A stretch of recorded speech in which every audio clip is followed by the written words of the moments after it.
Hi, class. I hope everyone's doing well and having a great semester. Today's lesson, I'd like to go over receivables and bad debt expense. Okay, so the first one. The first one says here, during its first year of operations, Henley Company had credit sales of $3 million. 600,000 remains uncollected at year end. And the manager estimated that $35,000 of these receivables will become uncollectible. So you want to prepare the journal entry to record the estimated uncollectibles. Okay. So anytime you want to record the estimated uncollectibles, you want to start by debiting bad debts expense, $35,000. And then the account you want to credit will be allowance for doubtful accounts. You want to debit bad debt expense because that's the expense, and expenses increase with debits. Then you want to credit allowance for doubtful accounts because allowance for doubtful accounts is a contra asset, and you also want to increase that. And because contra assets increase with credits. Let's continue on now to the next one, number 2. Number 2 here says, Liner Company uses a percentage of accounts receivable basis to record its bad debt expense. It estimates that 1% of its receivables will become uncollectible.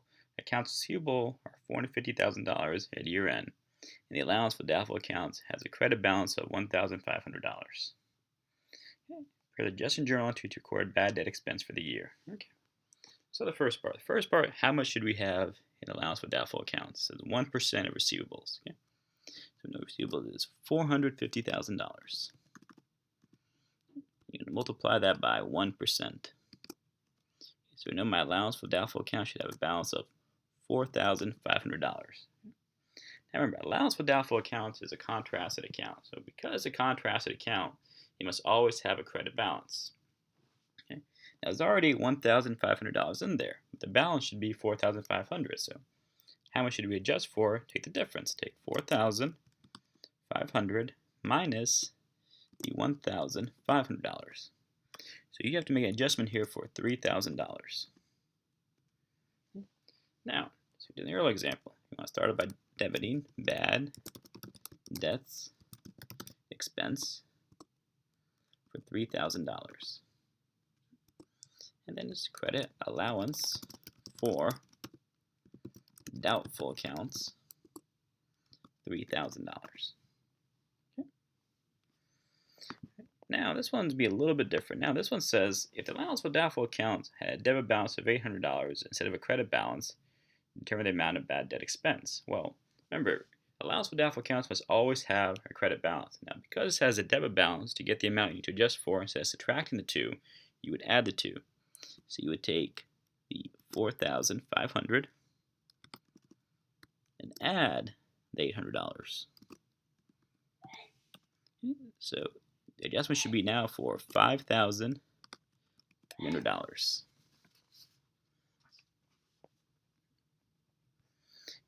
Well, let's continue on now. Next part says on December 31st, 2010, Jargon estimated 2% of his net sales of $400,000 will become uncollectible. Record this amount as an addition to allowance for doubtful accounts. Okay, that'll be the first one too. Do one at a time. Start the first one at December 31st, 2010. Now, first of all, how much should our adjustment be for? Well, let's take a look at that. Again, here it says 2% of 400,000. So again, take 400,000 and multiply by 2%. So 2% of 400,000 is $8,000. Okay, so I know now my adjustment has to be for $8,000. Just like we did earlier, you want to start out by debiting bad debts expense. In this example, before $8,000. And then the account you want to credit will be allowance for doubtful accounts for $8,000. Okay, now we get another entry that happened on May 11, 2011. Okay, on May 11, 2011, Jargon determined that Terry Fry's account was uncollectible, and you wrote off $1,100. Okay, So now you determine this specific account was uncollectible. So now instead of increasing allowance for doubtful accounts, you want to decrease it. And allowance for doubtful accounts decreases with a debit. So you start by debiting allowance for doubtful accounts for $1,100. And because you want to specifically write off this account, you want to credit that. So I'm going to credit accounts receivable Fry for $1,100. And the last entry will be on June 12th, 2011. Then June 12th, Fry's pay the amount previously written off. So the amount that you wrote off on May 11th, it turns out now, about a month later, Terry Fry comes back and they pay that amount. So the first thing is you want to do is reverse the write-off. So to reverse the write-off, I'm going to debit accounts receivable Fry for $1,100. Because this reinstates the receivable. It increases it. And then you want to credit allowance for doubtful accounts for $1,100. And now the previous entry you did has been reversed out. Okay. Now the next part, on June 12th, 2011, you want to record the payment you received. Well, again, Fry paid you, so you start out by debiting cash for $1,100 because you want to increase cash because Fry paid you with cash. And then you want to credit accounts receivable Fry for $1,100 to decrease that because now they paid you for it. Next one now. It says Elburn Supply Company has the following transactions related to its notes receivable during the last 2 months of 2014. The company does not make entries to accrue interest except at December 31. Okay, so it's the first one at November 1st. It said here, he loaned $30,000 cash to Manny Lopez on a 12-month, 10% note. So anytime you loan money out like this, start by debiting notes receivable for the full amount, which is $30,000. And then you want to credit cash for $30,000 because it's decreasing cash because you just gave out $30,000 of cash. Okay. The next one now, at December 11th. It said here, you sold goods to Ralph Kriener Incorporated receiving a $6,750 90-day 8% note. So again here, when this happens when you receive a note like this, you want to debit notes receivable to increase it for $6,750. And you want to credit sales revenue because you actually made a sale here for $6,750. Continue on now. At December 16th. Said you received a $4,000 180-day 9% note in exchange for Joe Finetti's outstanding accounts receivable. Now Joe Finetti owed you his accounts receivable, but instead you replaced it with a notes receivable. So again, you want to start by debiting notes receivable for $4,000. And then you want to credit accounts receivable for Finetti. $4,000 because you want to decrease that accounts receivable because you replaced it now with this notes receivable. Okay. And the last one at December 31st says you accrued interest revenue on the notes receivable. Well, let's take a look how much interest you're going to accrue for each note. Let's start with Lopez.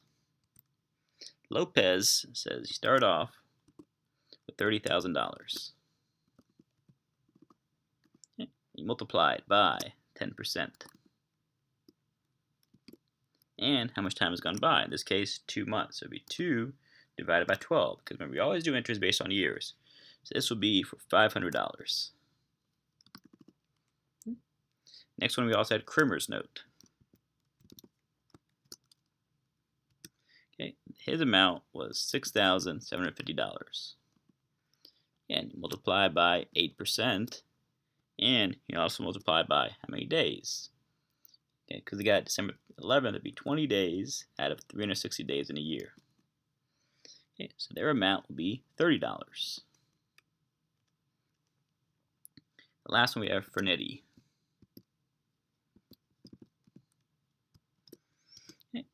They had a $4,000 note multiplied by 9% and multiplied by 15 days divided by 360. Okay, so their amount will be $15. Okay. Then the total interest, when you add up all three of these, will be $545 we need to accrue for. Okay. Now, to accrue for this, you want to start off again December 31st. You want to start by debiting interest receivable for $545. And then you want to credit interest revenue. Okay, because interest receivable is the asset, and because you expect to receive this interest.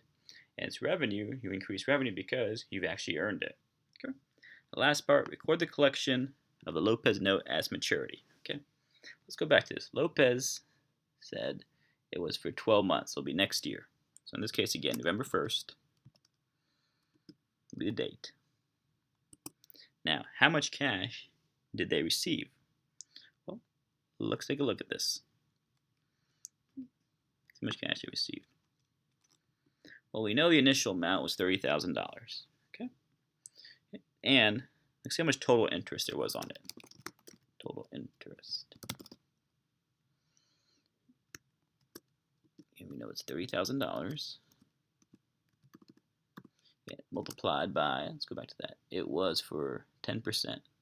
So, again, take 10%, $30,000. Now, because for a year, you just put that amount right here. So take 30,000 times 10%. So the total interest will be $3,000.